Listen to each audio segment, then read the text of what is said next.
Hi everyone, welcome back to WeStudents. Today, after not posting for a long time, we're back and we're here to tell you about our experiences moving abroad.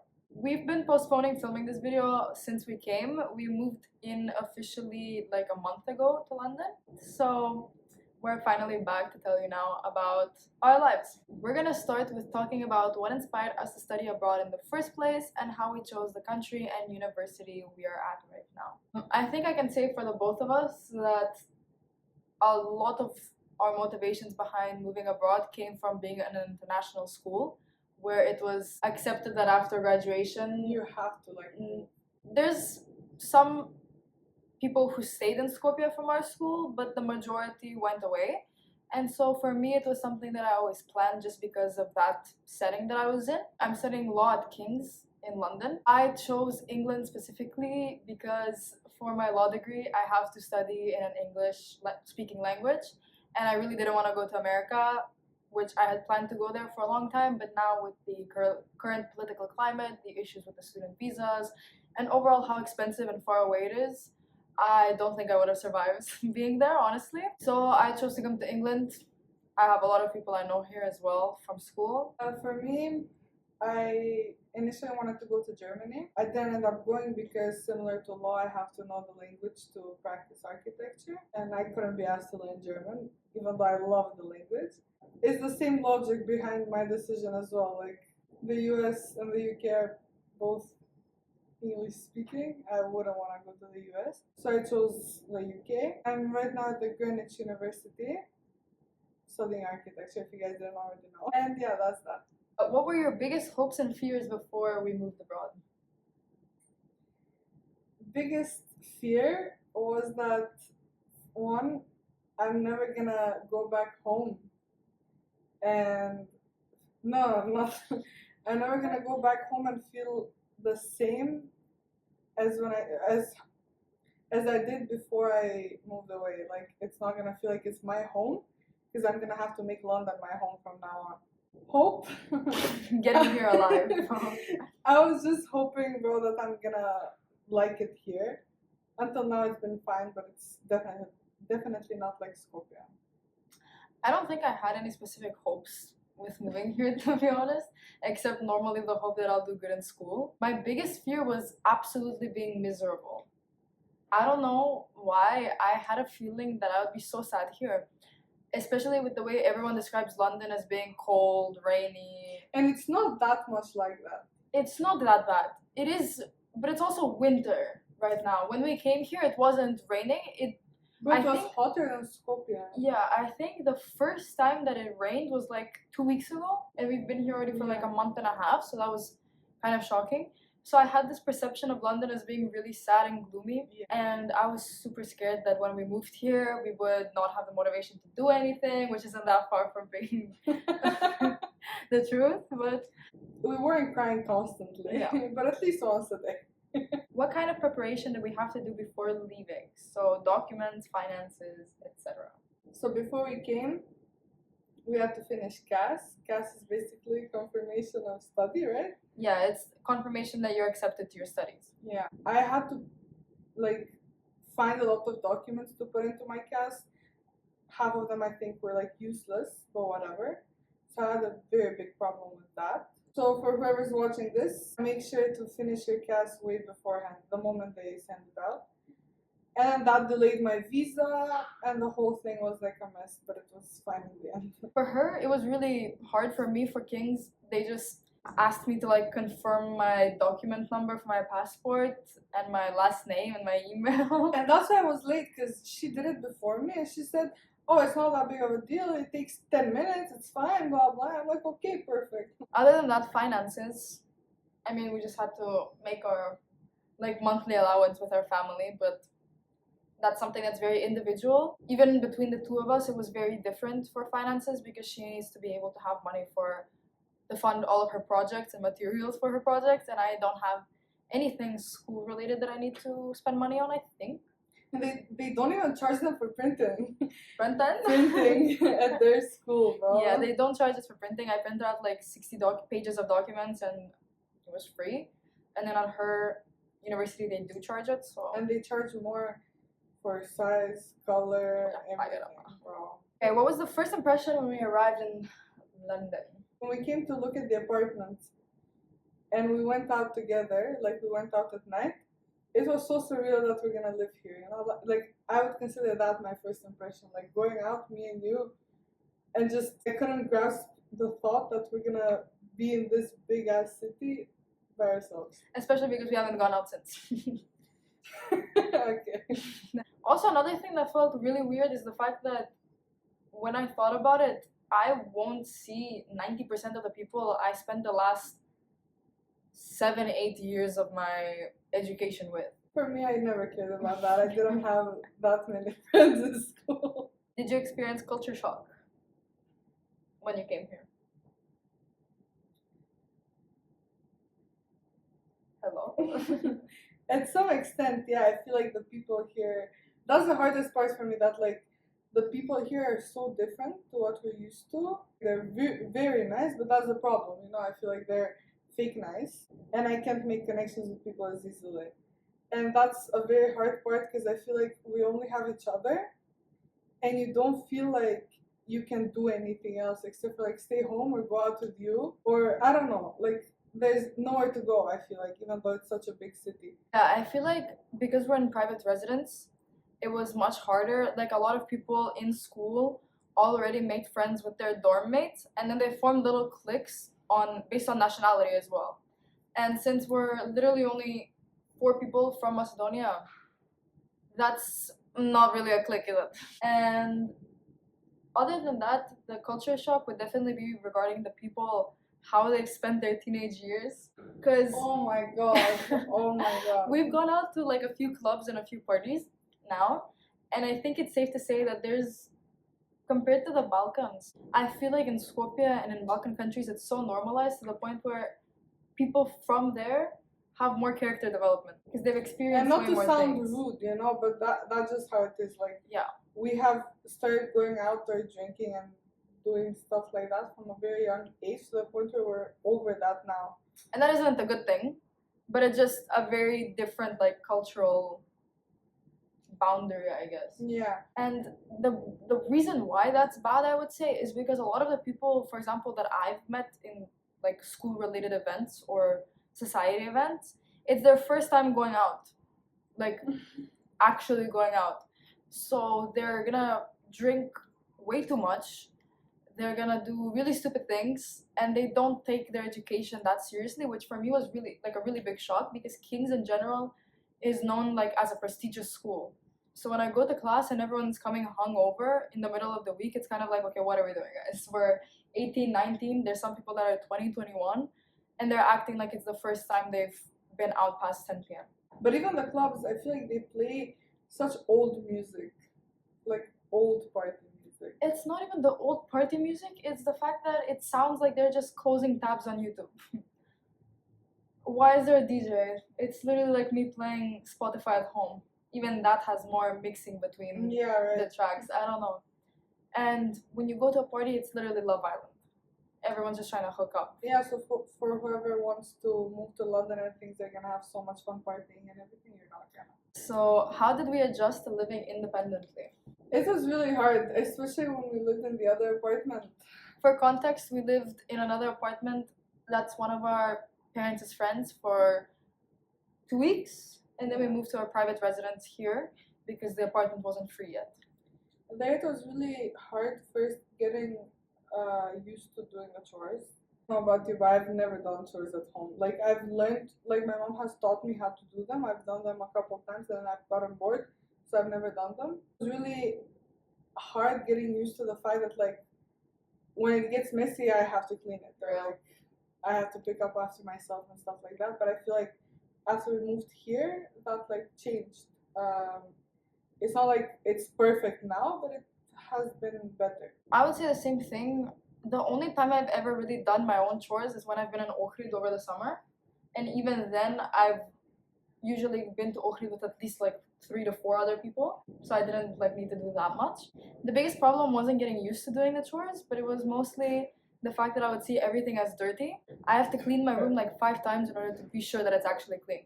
My room in like back home, I vacuumed it maybe once every 2 weeks, and I never noticed that like anything. And then here we're not gonna vacuum for like 2 days, and I feel like I see every particle on the Real. ground. I feel like it's good because it's made us cleaner and look after ourselves. But it's like constant stress of like I'm scared to put my clothes somewhere that like they're gonna get dirty, but then I have to wash them, whatever. Like it's weird, but it's good. How do you manage your finances? We just use Notion, both of us. I think we over calculated how much money we're gonna need. For example, for groceries.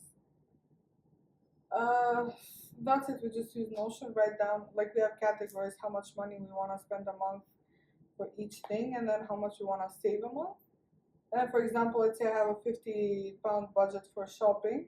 If I don't use it this month, that goes into my shopping next month. So then I have £100 to shop, things like that. And we try to write down everything we spend on. Except I haven't done that last month. I'm starting from today.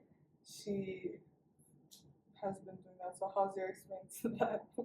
I think it's really hard. Really? It's really annoying to have to like immediately right after I buy something have to memorize the price and write it down. But I think there's a shortcut you can do. I saw it on TikTok. That like you click something and it opens up, and then you just put the price and the category it goes in, and that's it. And then you have like a comment. That's what I do. New expense, and then you write what it is, account category and amount. That's all you have to do. No, but I mean, there's a way to like you know how you do Apple Pay? You double click the side button. Okay. There's a way to do it with shortcuts. It's an app on iPhone, and you can make it so that when you double click, it brings up this like tab up, and you write amount, and it asks you for category, Ain't nobody doing all that. and it logs it in immediately. I'm planning on doing that. If you figure it out, you'll just do it on my phone, but I'm not Okay. doing that for myself. I think we can share shortcuts. I'll just share it. But for example, for last month, I ended up using around, I think I used half of my budget, my monthly allowance. I spent half of it. That's it for spending, but I don't think it's science, you know. What tools or routines help you balance study, social life, and self-care? Google Calendar. That's it. I don't know. Here, I've been having a hard time using Google Calendar. I don't know why. Social life, bro. If you have to plan your social life, I think that's another problem. What else? For self-care, I think we also put that in Google Calendar, and we try to stay as consistent as we can with like morning routine, night routine. One thing that helped, for example, for self-care and studying and everything, I would say is buying new things when I came here, before I came here. So for example, for skincare, like I bought new products, some of which I had used before, some of which I hadn't, but I had wanted to try. And that made me more excited. Also, in Skopje, I never really had a actual routine for morning and night. Whereas it was more so I had a bunch of products and then I just put some on whichever night I felt like it. And once or twice a week I would exfoliate and that's it. I would call it a day. But now here I actually have a step-by-step what I do every night, what I do every morning. So that makes me more consistent with it because I know exactly what I'm supposed to do. And I think it's important not to overcomplicate things. So for example, everything that I have for routines, I have 3 to 4 steps of, whether that's morning or night routine, gym routine, how I study. Like even my studying has 3 to 4 steps for me to actually understand the material. And all of those things make me more excited to do the thing because I know that it's not that hard. Like it's never that hard. And also for gym, like for the things you have to do together, I think it makes it easier that we're doing them together. For example, for gym, the days that I feel like shit and I don't want to go to the gym, you're fine with going to the gym, so you're gonna push me to go, and then vice versa. So I think that's because we've never been this consistent to the gym. But we've also never gone to the same gym for that long. We tried to go, and then we both stopped going, and then you changed gyms, and I just didn't go back to the gym. How do you handle things like transportation and cooking on our own? Cooking, The housewife. she usually cooks. I sometimes contribute by finding ideas on TikTok about what to cook and just sending it to her. Or like on the really rare occasion that I want something specific that she doesn't, I'll make it. AKA the one time I made pasta for myself. And that's because why? Because I couldn't eat pasta because I'm trying to watch my carbs. There's also been a few times where she has like longer days at school, so I'd make myself a salad or something at home. But usually she's at home and she likes cooking way more than me, so we like split. That's how we split the chores.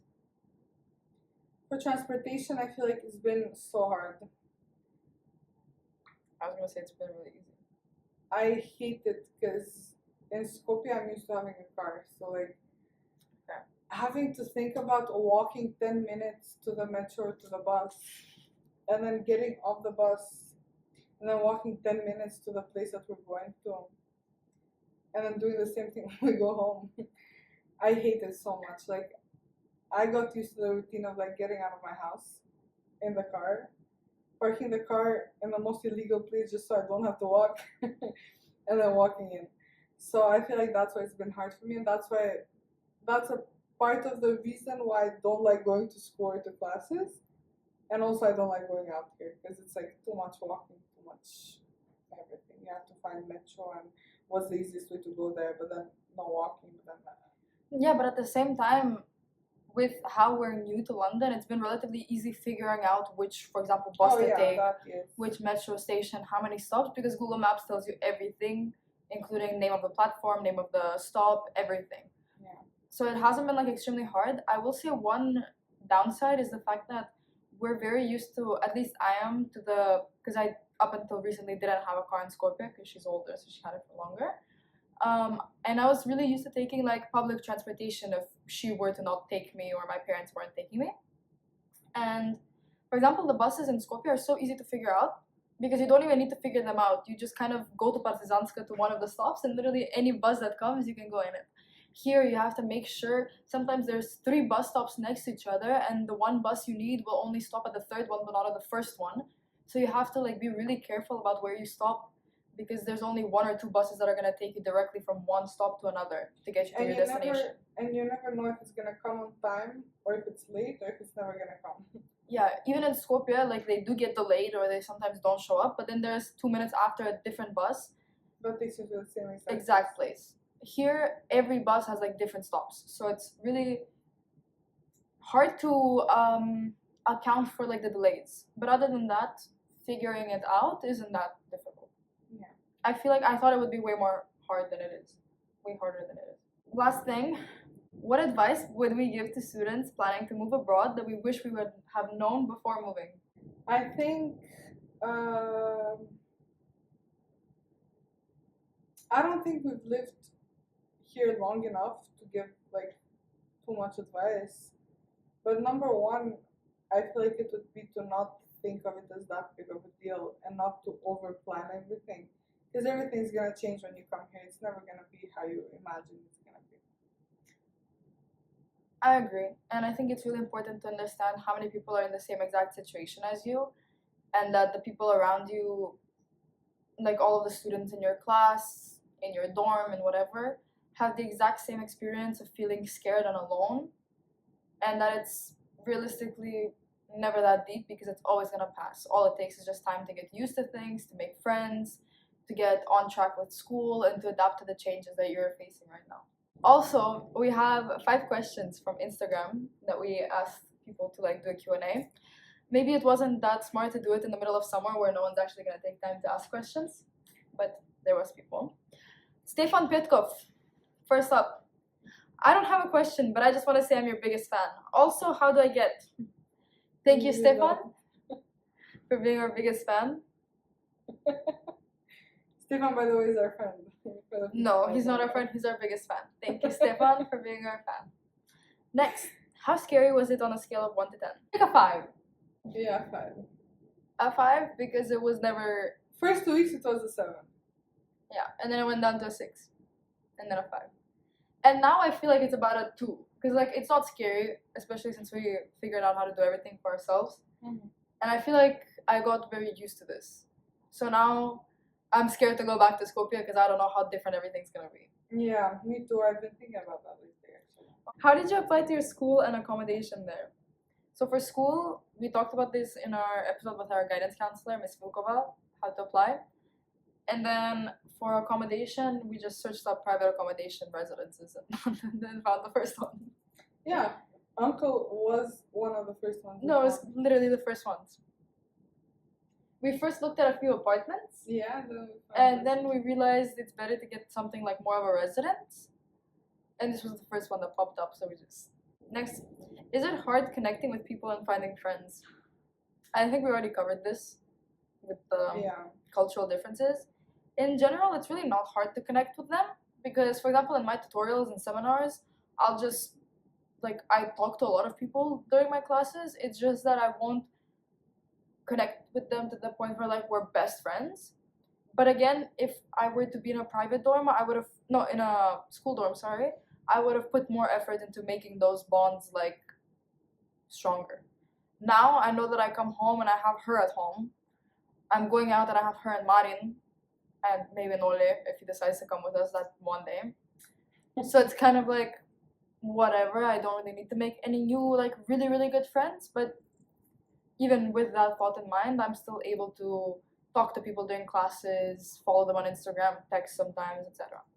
For friends, for me, I've made a couple friends in my studio classes, and I've talked to a couple people randomly.